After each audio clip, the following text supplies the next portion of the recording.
Yahweh,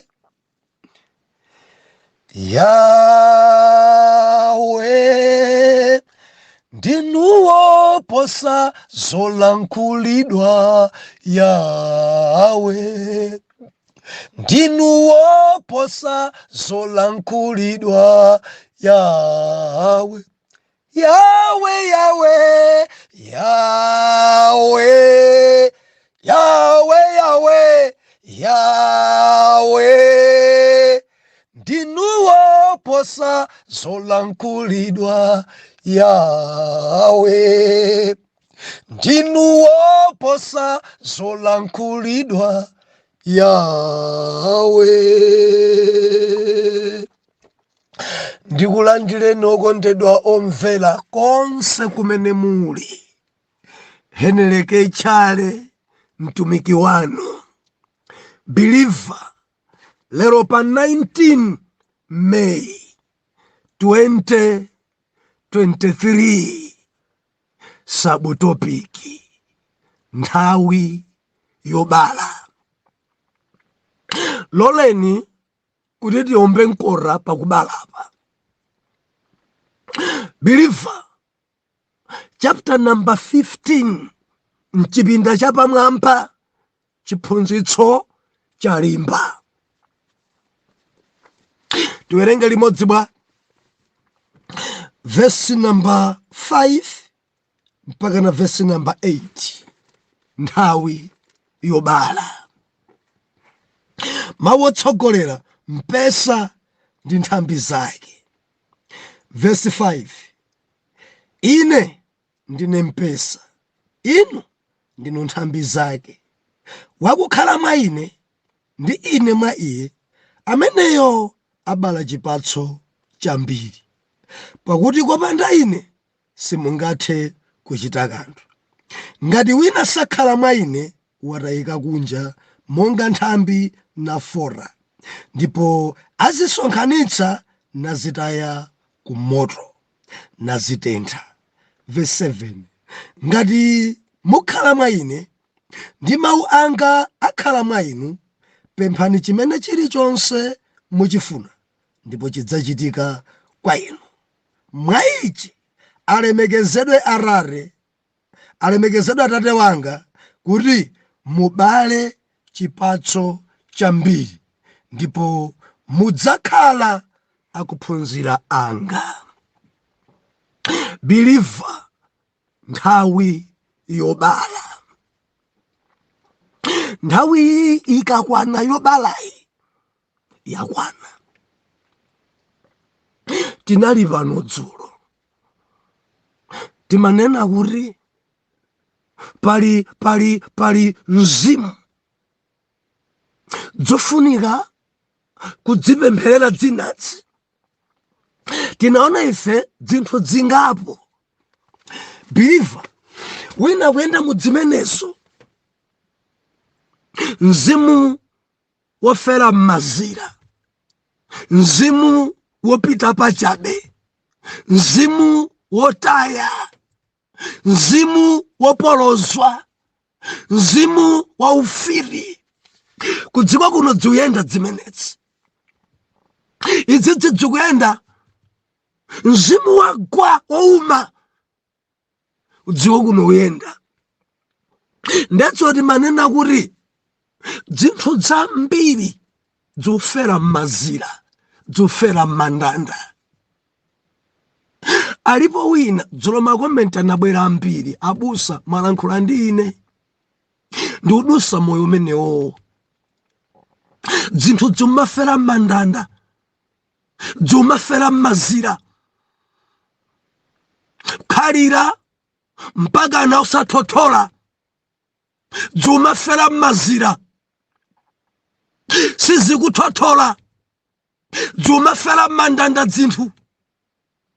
Kulonjezedwa kwambiri, kulonjezedwa koma osayendayi. Amalonjezedwa udzakupangira zakuti, tidzakupangira dere, ali pa ntchito inde amangolonjezedwa koma sidzimachitika. ndikukamba ndi angari abwana kuwuzani zinthu zambiri mbiri koma mpaka napano palibe ndi chimodzi chomwe chimene abwana akwanirisa. Dzuma fera mmazira ni mafano upasa ntchito biliva pinta mawondo pembedzera kwa mpiri endi chithamangise chinzimu chimene chimazunza kopya ichi. Chimazunza dzinthu osafika kumangothera mazira kuyamba vina kuona ngati dzaenda koma mpaka napano dzosaenda. Dzuma fera mazira mabanja ambiri athera m'mandanda, makotisipe ambiri athera m'mandanda, mapromotions aja zathera m'mandanda, zija zabwino kuchita kuzimva kuti apapa dzanunkhira koma zathera m'mandanda. Ndimafuna nnene kuti biliva mzimu mmene umazunza kwa mpiri. Ambuye atithandize. Ndimati ndinene kwa mabiliva ndikukamba ndi ena mwalota za mpiri kulota kuona m'masomphenya zambirimbiri koma pompaja mpaka napano kodi zimene mudalota zija zapherezera? Maloro aja safere mazira. Pemphera maloro aja asapitilire pemphera. Ena ndiye mudalotadi kulota ndipo ena maitana ine ndikalota chimachitika. Funso yanga nkomati dzachitika sizidasunguluke, sizidapite pachabe, simudayambenso periodi. Adali woyembekezera koma dzudabwisa ayambanso kusamba. Ngoyembekezera inde koma dzudabwisa. Ndimafuna nlise kwerere. Pempherani, kankhani kwakuya, lumikizani ndi Yesu, khalani mwa Yesu kuti zimene zili pa inu nthawi yobalayo ikwane. Mzimu wopolozawu ni mzimu wawa kwa mpiri. Mzimu umenewu dzembekeza dzinthu kusenza mimba kwa miyezi 9 deya wana bereka chakufa. Ampiri alira dzinthu zidasokonekera kumapeto. Sokonekera chaka chimene adapangana kuti adalitsa ukwati wawo. Sokonekera chaka chimene adapangana kuti akwezana. Sokonekera chaka chimene adapangana kuti apasa ndalama za business. Mzimu umenewo ni mzimu opolozwa, mzimu obereka chakufa. Ambuye atithandize. Ndi intercessor inde koma paipa kwenda chinzimu chofera m'mazira, chinzimu chotaya, chinzimu chopolosa. Ambuye atithandize.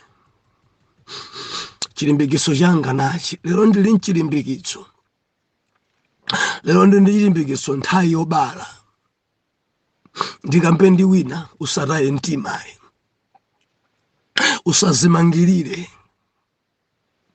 usazimangirire. Nthawi yobala ikakwana yakwana. Ndikukamba ndi wina amba udzikayikira kodi ine ndinedi woyembekezera. Ndimafuna ndikulimbikitse biliva kudziko kuno kuli mawu anthu amanena si mimba iyi ndi mbulu. Anthu amanena umumu mulibemo kanthu umu. Uyu sadzabala uyu imene si mimba imene senza munthu simakhala chonchi. Biliva tamvera tili ndi Mulungu amene amaposa zolankhulidwa. Mulungu amene timpembedza amaposa zolankhulidwa. Dziko imanena, dziko imaforokoza, dziko ili ndi sentence, dziko ili ndzonena zambiri koma tamvera nthawi yobala idzakwana. Hallelujah. Yahweh ndi ndinuwo posa zolankhulidwa Yawe. Ndinuwo posa zolankhulidwa Yawe. Yawe, Yawe, Yawe. Believer, abongozana nena zinthu achitanenetsa ukadzabala kaya anebano anena zinthu achitanenetsa zikadzakuyendera kaya akuchimuna unena zinthu zikalongosoka pa iwe ni mwana wathuyi kaya akuchikaza uchitanenetsa mukaumirirabe uyuyu mukadzabala kaya enaja chitanena imene isimimba iyi isimabala izizi ndi mbulu iyi ndi mimba mbulu.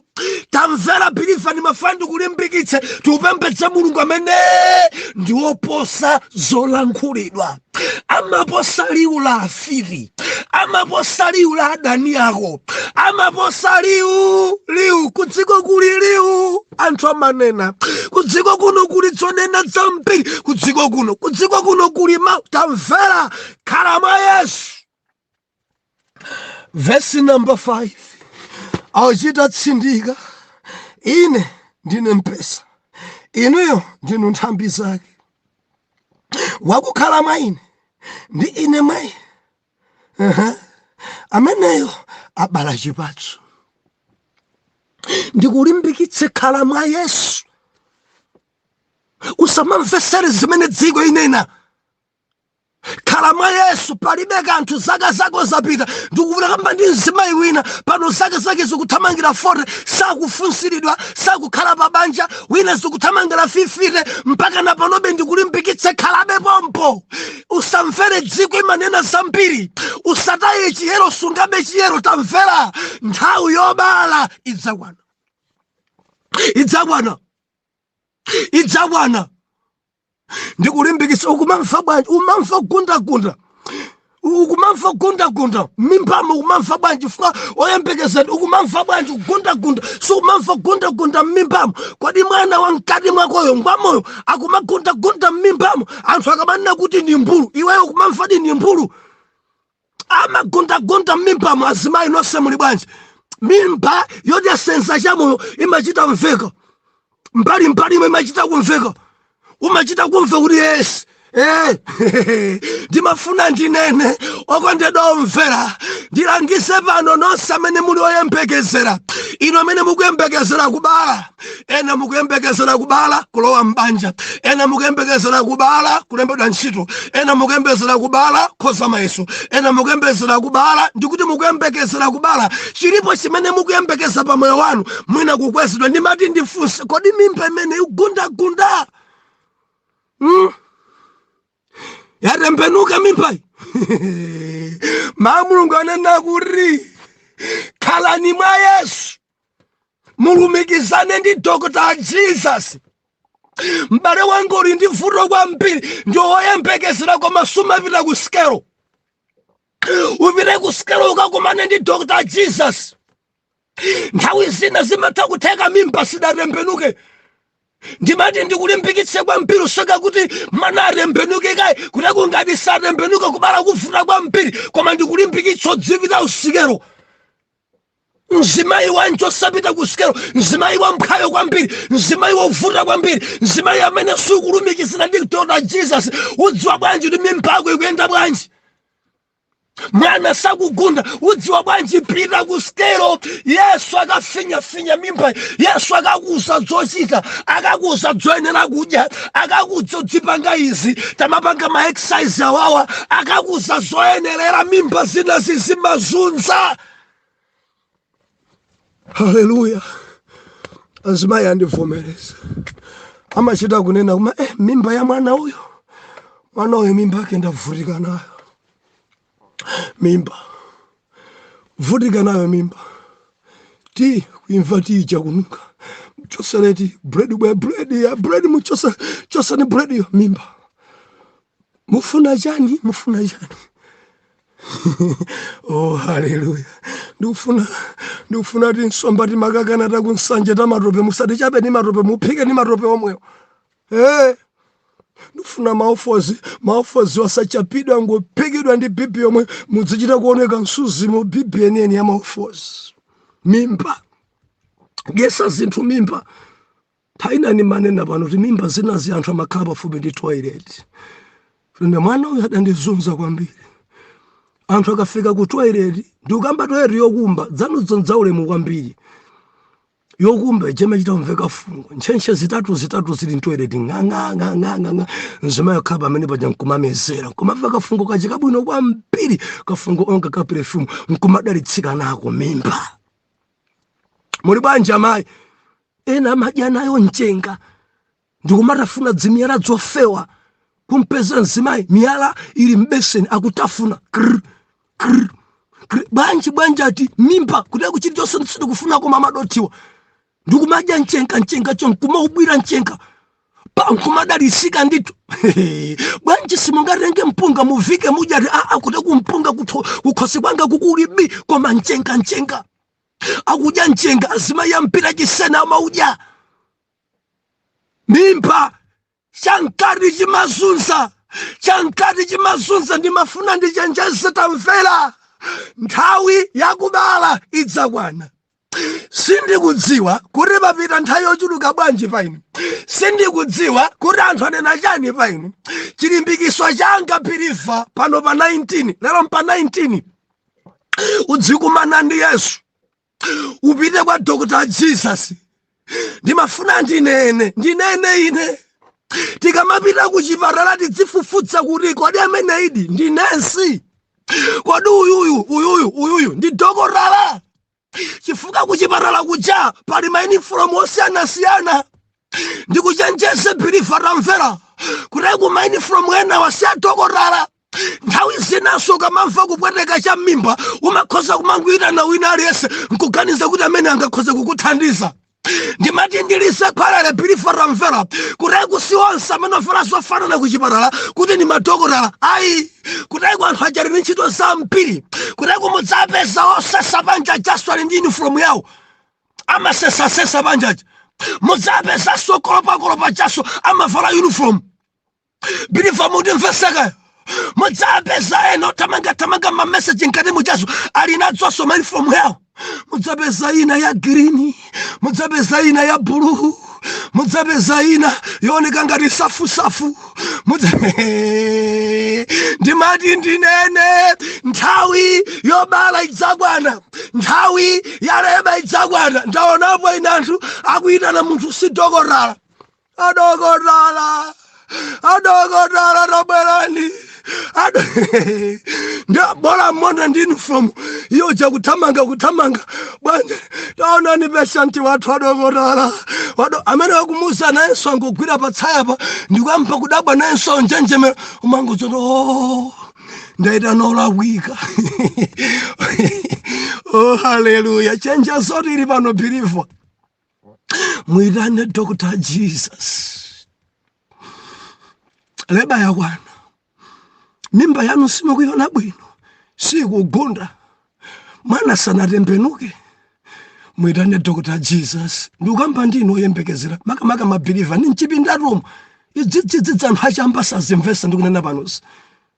Afiri anthu amene salalandira Yesu sadzimvesa ndikunenazi. Muitane Dr. Jesus. Amene ntchito yakuidziwa. Nesi weni amene daphunzitsidwa zodi kodi tingapange bwanji kuti mzimayi abale akangofika amachita kudziwa kuti ngakhale akulira kwambiri kudzigubuduza koma nthawi sidakwani. Akangofika nesi amene ntchito akuidziwa amadzamona mayi woyembekezeroja kaya kudzigubuduza akadatuwa kwambiri kakuoneka ngati afuna amwalire koma akangobwera nesi wodzidziwa bwino ndikudzamgwira mayi kugwira mayi ndikudzamuyang'ana amadzauza magadani onse mudikire pang'ono nthawi sidarani eri sidakwane. Tili mwadzika. Wazidziwa wamabwera abadzona kuti njira yachepa. Iziza malankula ndi madokotala ndi manesi okolopa banja chasazidziwa dziko langa dzatichedwesa kwambiri tayitanira anthu okolopa panja ntchito isakuidziwa kuti kuluso lawo nzodziwa kukolopa kusakanisa mankhwala okolopera kuti mchipatala mununkhire iwo aja sadziwa zodokotala sadaziphunzire sadazidziwe nkomwe inde avala zofanana koma ngosesa avala zofanana inde koma simbali yawo akhoza nthawi ina nkuwapasa kuti tamayezani anthu matempulicha koma si dokolala. Muli bwanji kuchipatala? Muli bwa? Haleluya. Akakhalanso wozunguza wofuna kudzionetsera amadzafuna kuti anthu ayambe kwatani kumabaya ma Jackson. Ndajamene kukubaya Jackson matenda akwacha ndikuchira koma pamene adakubaya paja nkupweteka nkubwera chibala mudzafacha ena acho uzunguza dora anatalikira nde iwowo anatenga mbali kuti akhoza kugwira ntchito ya udokotala pamene ntchito sakuidziwa. Dziko langa sala ndi zilonda anthu matendawo adachoka nakasedzima kwa adzodze zidalo wadi koma mabala zilonda vimene padabayidwapo chinkono cha rupa moti chibala chikunyeka chifukwa chakuti mbale amene adabayayi sadaphunzitsidwe adangodziwa kuti ndibaye mankhwala alowe mene abayiramu abaya polakwika zotsatira zake mkono upweteka zotsatira zake mende upweteka. Chenjezo langa kwa upemphera samalani si onse ovala zofanana ni madokotala ayi si onse okupita kuchipatala madokotala ayi kumene kuja kuli madepartment osiyanasiyana ena aja sadaphunzire za unesingi ena aja sadaphunzire bilifa sakuzidziwa dora weniweni ukamafika kumfotokozera mene ukumvera iye uchamadzota mene akumvera uyuyu izizi malungo mene akulankhula mpavuta mpakuti ndi luso ni ntchito imene adampasa yawe. Dr. Jesus akudziwa za moyo wanu akuzidziwa. Alinaso zipangiso amadzayika mkulu mwake mkulu dora amene loesa mkulu koma kuza kuti tapuma yokumati makwambiri koma ukela naliyense amakumenya mumva kwapa akhosi yangayi ndi akuporokole khosi upweteka tabwerani kunafuna iporokole ngatafuna izule inu simunganene kuti si ntchito yanu. Mukuononga anthu mukuadwazikanso kugwira ntchito kuchipatala sisimatanthauza kuti ndinu dokotala ayi muononga anthu. Nthawi yapano imafulumira kwambiri dainake ndachitika ngozi ndikuyendesa mthuthumula ndi chirombo dzowuluka zija zidandilowa m'maso ndechitalowa m'maso chifukwa choti ndi m'maso ine ndidachitikitira ndi chidachoka ndikubaya padiso penipeni paja ndi ndinadzapita chipatala cha alaundi pathu pano nditafika pamene paja dokota kuchang'ana mati adayesa kutenga thonje kuti angochigwira ni manja chichonse ndekudali kugwira kena kwatayang'ana ichi chisindingati ndikulembera mupite ku chipatala chachikulu chakuboma ku Nsanje ndadandilembera ndene danyamuka ende ndabusa anzanga jasi teni mundiperekere ku Nsanje ndedanyama kuchoka kubangula nkupita ku Nsanje tidapita ku Nsanje tidampeza dokota wamaso kulibe tinapeza wina ali kuchipatala komweko nayenso ndi ofesi yake koma ofesi yake si amaso bilifa kuteko alipo ena adangopanga za maso ena zawo ndi dzino ama ndi akatakwe ku dzino ndi dokotala inde pamene wina mbali mene adapanga maso zachani za mtima kuteko aliyense bilifa kanabasa wina ndi expert pa mtima ama udziwa mtima wina ndi expert mimba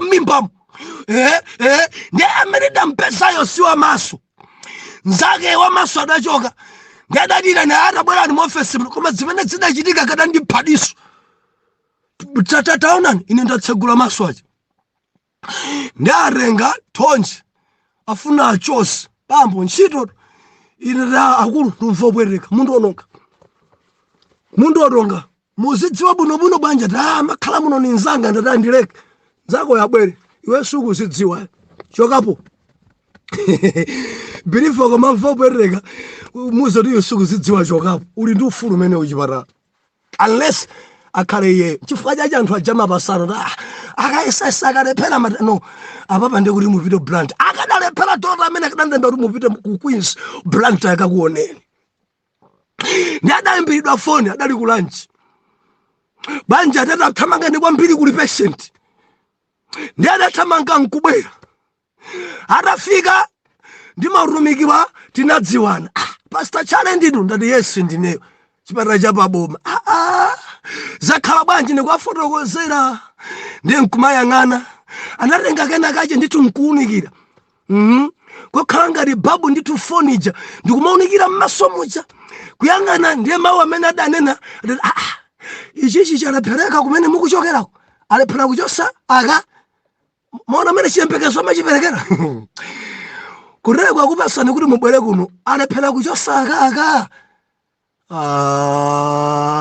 ndi nkuti wina uja amene ankafuna kundikandakanda m'maso jaso alipompo alilondoviro ndi akunena dokta wamaso alephera kuchosa aka ndi nkati mwangamo ndati kule kusekha kwathu komanso uyunso ndikhulukhwalepa amafuna kundiphatiso nkuti ufa upweteka kwambiri ndi ena biliva ena kakhakuti simbali yawo amaononga sinthu kwambiri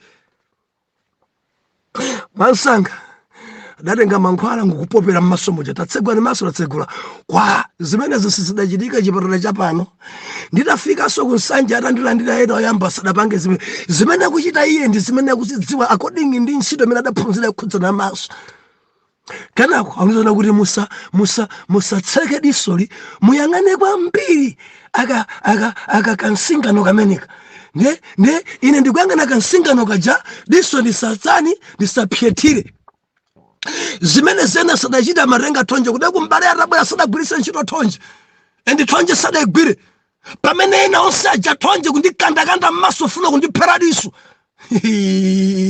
khalani mwa ine ndi ine mwa inu monga nthambi ine ndikuyang'anitsitsa adangukagunda kokhala ngati magineri ndikugunda kondibaya kaja kadalitu kachitetekena kache mwendo wake uja unabaya diso nde ndikutsokera ne adangukagunda kugunda komwe kunkukacho sakwe ine pomwepo kumva disoli pepo pompo ndikuzandika m'manja manga kuti kamene kankakuzunzanika ndi akabiliva patadusa masiku atatu mbale yatabwera sinathe 5 minutes expert ntchito yakuidziwa ndimafuna nene alipo Dr. Yesu Yobala nthawi idzakwana kaya sadatembenuke nthawi ikakwana Yobala yakwana dziko langa lino ena amene sakuzidziwa bwinobwino ndi amene akuononga tapeza anthu ena ovala za green ovala kaya za red ovala kaya za blue ovala kaya za chani ovala za sky ife nkumaganizani manesi bilifasi ndiwo jana nayang'ana dokota amakhanzi nthu mkhosi oh haleluya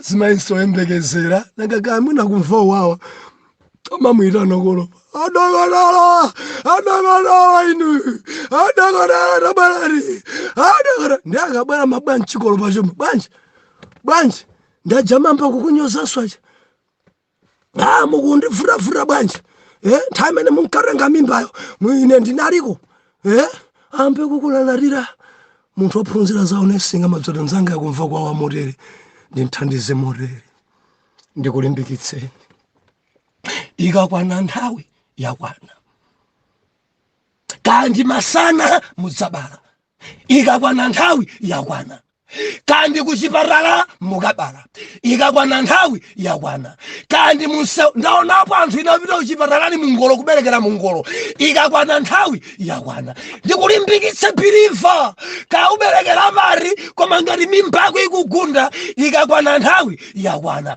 tapanga diliti zonena za anthu tili ndi Yesu oposa zolankhulidwa tapanga diliti zonena za afiti tili ndi Yesu amene amaposa zolankhulidwa yawe oposa zolankhulidwa ikakwana nthawi nthawi yakwana believer, nthawi yako yakuchira idzakwana, udzabala, udzakwanidwa, ntchito dzalembedwa. Usataye mtima.